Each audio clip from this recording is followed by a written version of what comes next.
শুভ সকাল। প্রতিদিনের pre market আপডেটে আপনাদের স্বাগতম। ডিএসইএক্স গতদিন 46.98 পয়েন্ট বা 0.95% কমে 4,875 পয়েন্টে নেমে এসেছে, ফলে বাজার ফের নেতিবাচক স্থানে অবনমিত হয়েছে।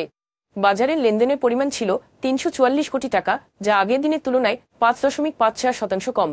বাংলাদেশ ব্যাংক আন্তর্জাতিক মুদ্রা তহবিলের ঋণ শর্ত পূরণে আরও নমনীয় বিনিময় হার চালু করতে যাচ্ছে। নতুন ব্যবস্থায় মধ্যম হার বর্তমানে 119 টাকা রাখতে 2.5% সীমা বাড়িয়ে 4.5% পর্যন্ত করা হবে। এই পদক্ষেপে আইএমএফ এর চতুর্থ ও পঞ্চম কিস্তি মিলিয়ে মোট $1.3 বিলিয়ন ঋণ ছাড় হতে পারে। বাংলাদেশ ব্যাংকের গভর্নর আহসান এইচ মানসুর আজ দুবাই থেকে এক ভার্চুয়াল ব্রিফিংয়ে বিস্তারিত জানাবেন। ইস্টার্ন ব্যাংক পিএলসি মূলধন শক্তিশালী করতে 7 বছর মেয়াদী পরিবর্তনশীল হারে সুদযুক্ত 800 কোটি টাকার বন্ড ইস্যুর সিদ্ধান্ত নিয়েছে, যা এখন নিয়ন্ত্রক সংস্থার অনুমোদনের অপেক্ষায়।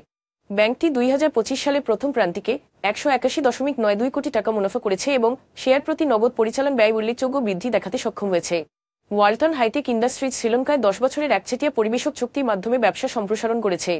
দেশটির মনিক ট্রেডিং কোম্পানি খুচরা আউটলেট খুলেছে এবং ভবিষ্যতে যৌথভাবে উৎপাদন চালুর পরিকল্পনা রয়েছে। বর্তমানে ওয়ালটন 50টির বেশি দেশে রপ্তানি করে এবং 2025 অর্থবছরের প্রথম 9 মাসে রপ্তানি প্রবৃদ্ধি হয়েছে 69%, যদিও নিট মুনাফা 9% হ্রাস পেয়েছে। এসএমই ক্লাস্টারগুলোর জন্য কমন ফ্যাসিলিটি সেন্টার স্থাপনে এসএমই ফাউন্ডেশন আগামী 2025-26 অর্থবছরের বাজেটে 500 কোটি টাকার বিশেষ বরাদ্দ চেয়েছে। প্রতিষ্ঠানটি বলছে, ভারী যন্ত্রপাতি ব্যবহারের সুযোগ বাড়ানো ও দক্ষতা উন্নয়ন এবং আর্থিক অন্তর্ভুক্তির ক্ষেত্রে তাদের ভূমিকা অনন্য। তাই প্রতি বছর একটি নির্দিষ্ট বাজেট বরাদ্দের আহ্বান জানানো হয়েছে। এখন এ পর্যন্তই। বিকেলে আবারও আসছে ডেইলি মার্কেট আপডেট নিয়ে, সে পর্যন্ত আমাদের সঙ্গেই থাকুন। ধন্যবাদ।